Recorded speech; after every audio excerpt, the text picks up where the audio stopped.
વડોદરા શહેરના સમાસાવલી રોડ પર આવેલ ટિગ્નો પિઝામાં ભીષણ આગ લાગવાની ઘટના સામે આવી છે।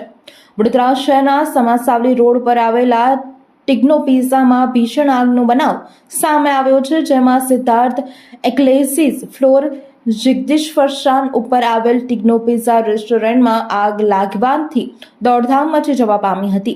બીજા માળે લાગેલી આગ ત્રીજા માળ સુધી પહોંચી ગઈ હતી। બનાવની જાણ થતાં પાણીગેટ અને TP13 ફાયર સ્ટેશનની ટીમો ઘટના સ્થળે પહોંચી ગઈ હતી। હાલ મહદ અંશે આગ ઉપર કાબુ મેળવી લેવામાં આવ્યો હોવાની માહિતી પ્રાપ્ત થઈ રહી છે। પ્રાપ્ત માહિતી મુજબ બીજા માળે લાગેલી આગ ટિગ્નો પિઝા રેસ્ટોરન્ટમાં આગ લાગતા જે ત્રીજા માળ સુધી પહોંચી હતી। અવની વિમેન્સ હોસ્પિટલ સુધી પહોંચી ગઈ હતી।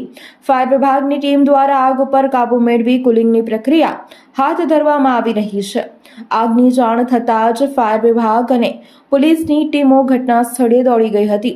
સવારનો સમય હોવાથી મોટી જાનહાનિ ટળી છે। ભીષણ આગના કારણે બિલ્ડિંગના કાચ ધડાકા સાથે તૂટી પડ્યા હતા। ટિગ્નો પિઝામાં લાગેલી આગમાં હજી સુધી કોઈ જાનહાનિના સમાચાર પ્રાપ્ત થયા નથી।